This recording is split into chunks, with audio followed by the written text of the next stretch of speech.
सबसे पहले बात उस रिपोर्ट की जिसके सामने आने के बाद परमाणु युद्ध की टिक-टिक शुरू हो गई है। खबर ही कुछ ऐसी है, बाइडेन ने एक ऐसे आदेश पर दस्तखत किए जिसे पुतिन पर डायरेक्ट हमला माना जा रहा है और इस हमले के बदले रूस परमाणु युद्ध तक की धमकी दे चुका है।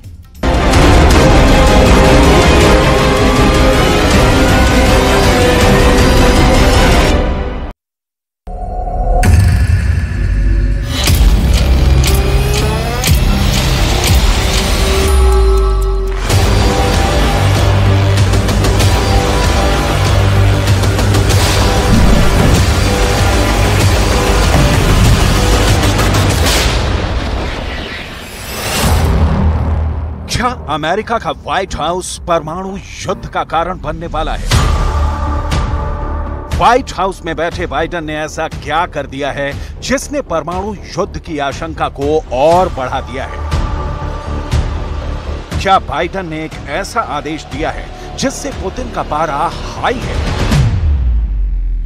क्या पुतिन के हाथ में हथकड़ी लगाने की कोशिश तीसरे विश्व युद्ध की कड़ी बनने वाली है?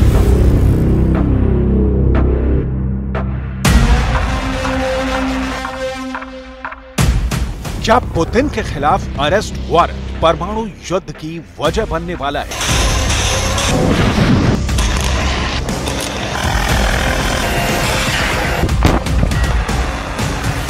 पुतिन को सलाखों में डालने वाला फैसला अब तक के सबसे बड़े मिसाइल युद्ध का कारण बनने वाला है।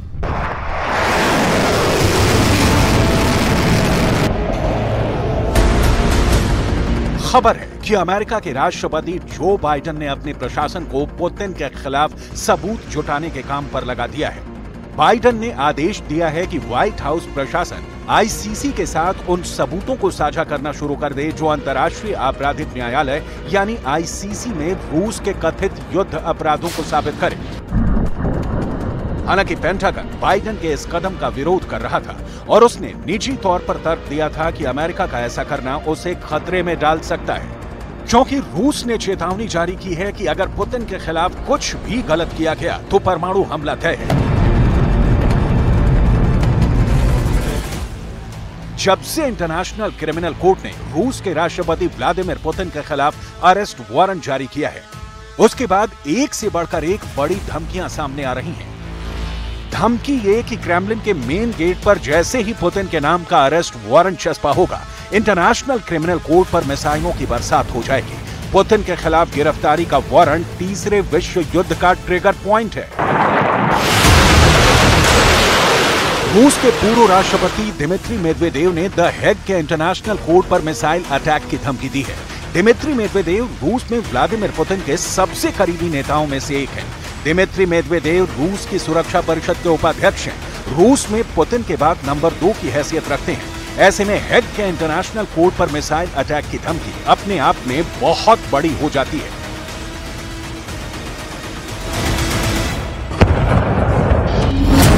दिमित्री मेदवेदेव ने धमकी दी है, अगर उत्तरी सागर में मौजूद रूस युद्धपोत से हाइपरसोनिक मिसाइल कोर्ट की बिल्डिंग पर दाग दिया जाए तो रूस की मिसाइल इसे सब धूल में मिला देगी। इंटरनेशनल क्रिमिनल कोर्ट के प्रोसिक्यूटर करीम खान ने दावा किया है कि अगर पुतिन रूस से बाहर निकले तो उन्हें हिरासत में लिया जा सकता है।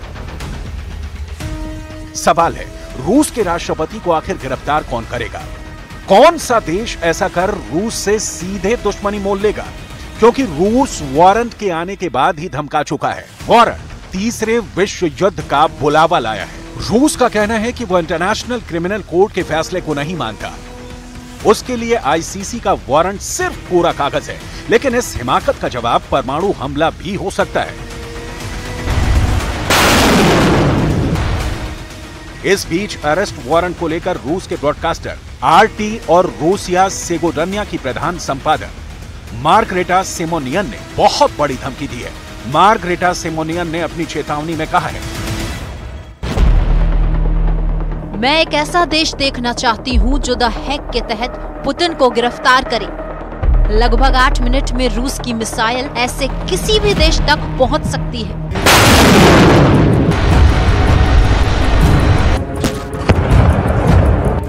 पूरी दुनिया जानती है रूस के पास दुनिया में सबसे अधिक परमाणु बम है। रूस के पास दुनिया का सबसे बड़ा परमाणु बम है। अगर अरेस्ट वारंट का मामला तीसरे विश्व युद्ध या परमाणु युद्ध तक पहुंच गया तो फिर क्या होगा?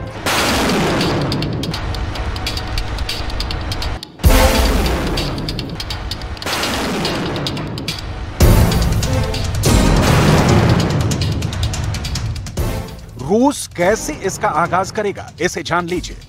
रूस से पोलैंड पर सिर्फ 3 मिनट में प्रहार हो सकता है। रूस से बेल्जियम 7 मिनट में हमला हो सकता है। रूस से जर्मनी पर 10 मिनट के अंदर परमाणु हमला हो सकता है। इटली तक सिर्फ 11 मिनट में रूस का परमाणु बम पहुंच जाएगा। दरअसल आईसीसी ने राष्ट्रपति व्लादिमीर पुतिन को वॉर क्राइम का आरोपी बनाया है। यूक्रेनी बच्चों को गैर कानूनी और अवैध तरीके से रूस ले जाने में पुतिन को दोषी माना गया है। आईसीसी ने ऐसा करने के पीछे 3 वजहें बताई हैं। नंबर 1, पुतिन के पास यूक्रेन से बच्चों को किडनैप करके रूस भेजे जाने की जानकारी थी। नंबर 2, बच्चों को किडनैप किए जाने के कई केस में पुतिन सीधे शामिल थे। नंबर 3, जानकारी होने के बावजूद पुतिन ने अपने सैन्य अधिकारियों और लोगों को ऐसा करने से नहीं रोका। आईसीसी ने अपने बयान में सबसे बड़ा आरोप लगाया है कि रूस यूक्रेन के सैकड़ों बच्चों को अनाथालयों और बाल गृहों से लाया है। और अब बाइडेन ने पेंटागन के विरोध के बावजूद अमेरिकी प्रशासन को आदेश दे दिया है कि वो आईसीसी के साथ रूस के खिलाफ सभी सबूत साझा करें। अमेरिका का यह कदम परमाणु युद्ध को दावत दे सकता है, क्योंकि रूस पहले से ही कहता आया है कि अगर पुतिन के खिलाफ साजिश रची गई तो उसका जवाब होगा परमाणु हमला।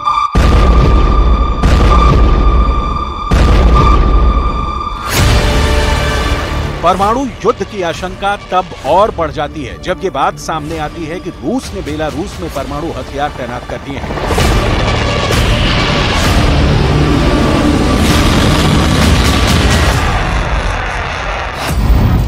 सवाल है कि क्या दुनिया के दूसरे परमाणु युद्ध का वक्त आ गया है? क्या दुनिया में दूसरी बार परमाणु युद्ध को अंजाम देने का खाका खिंच गया है?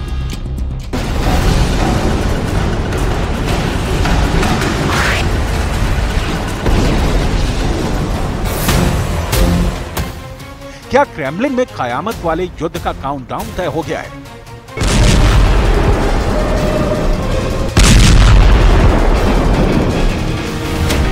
क्या पुतिन ने परमाणु युद्ध की फाइल पर अपना फाइनल फैसला सुना दिया है? पुतिन के टॉप सलाहकार का कहना है रूस परमाणु हथियारों के पहले इस्तेमाल के लिए तैयार है। परमाणु हमले की शुरुआत करने में रूस को कोई परेशानी नहीं है। परमाणु हथियारों का पहला प्रयोग रूस के लिए उचित है। व्लादिमीर पुतिन के इस टॉप सलाहकार की परमाणु युद्ध को लेकर हां कहना बहुत बड़े खतरे की आहट है, क्योंकि दावा किया जाता है कि इसी टॉप सलाहकार के कहने पर पुतिन ने यूक्रेन युद्ध की शुरुआत की थी। परमाणु युद्ध को हां कहने वाले पुतिन के इस प्रमुख सलाहकार का नाम है सर्गेई कारागानोव। सर्गेई कारागानोव रूस के प्रतिष्ठित think tank council on foreign and defence policy के अध्यक्ष हैं। सर्गेई कारागानोव के बयान पर पुतिन बहुत गंभीरता से विचार करते हैं। सर्गेई कारागानोव की सलाह पर पुतिन कितना तवज्जो देते हैं, इसकी जानकारी यूक्रेन युद्ध से मिल जाती है। माना जाता है कि यूक्रेन के खिलाफ स्पेशल ऑपरेशन की शुरुआत करने की सलाह देने वालों में सर्गेई कारागानोव सबसे आगे थे। और अब परमाणु युद्ध को लेकर पुतिन के इस टॉप एडवाइजर का कहना है कि दुश्मन को पता होना चाहिए कि हम वैश्विक थर्मोन्यूक्लियर युद्ध में गिरावट को रोकने के लिए हमला करने के लिए तैयार हैं। सर्गेई कारागानोव ने परमाणु हमले की बात अपने एक लेख में किया है। इस मुश्किल लेकिन जरूरी फैसले शीर्षक वाले अपने लेख में सर्गेई कारागानोव ने लिखा है, सभ्यता को समाप्त करने वाले परमाणु युद्ध को रोकने के लिए रूस को परमाणु हथियारों के उपयोग की सीमा को कम करने और एक छोटे नियंत्रण योग्य हमले की शुरुआत करने पर विचार करने की आवश्यकता है, जो नाटो गठबंधन को विभाजित करेगा और सुनिश्चित करेगा कि रूस यूक्रेन के खिलाफ विजयी हो। साफ है, पुतिन के इस टॉप सलाहकार का कहना है कि रूस को यूक्रेन के मददगार नाटो देशों पर परमाणु हमला करना होगा, भले ही वो हमला टैक्टिकल परमाणु हथियारों से क्यों न किया जाए। सर्गेई काराकानोव का कहना है कि पश्चिमी देशों की यूक्रेन को मदद बंद करने की इच्छा को तोड़ने का एकमात्र तरीका कई देशों में कई ठिकानों पर परमाणु हमला ही है। ऐसा इसलिए भी संभव है क्योंकि पश्चिमी मीडिया का दावा है कि रूस ने यूक्रेन के साथ साथ यूरोप को भी अपने परमाणु घेरे में ले रखा है। रूस में छोटे बड़े सभी तरह के परमाणु बम तैनात हैं। रूस के परमाणु बम बेलारूस में एक्टिव हो गए हैं। रूस के टैक्टिकल न्यूक्लियर बम क्राइमिया में लगे हुए हैं। रूस के परमाणु हथियार काला सागर में मौजूद हैं। रूस के परमाणु बम बाल्टिक सागर में भी होने का दावा है। रूस की तरह ही कलिनिनग्राद में भी छोटे बड़े सभी तरह के परमाणु हथियार लगे हुए हैं।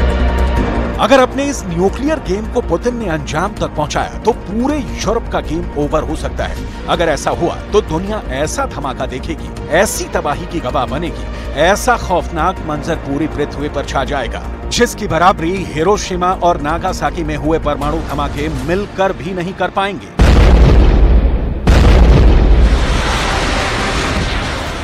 रूस की सैन्य थॉट पत्रिका के लेख में दावा किया गया है कि अमेरिका रूस पर परमाणु हमला करने का फुल प्रूफ प्लान तैयार करके बैठा है। अमेरिका ने ऐसा इसलिए किया है क्योंकि अमेरिका को लगता है कि रूस ही वो देश है जो उसके वैश्विक प्रभुत्व को मिट्टी में मिला सकता है।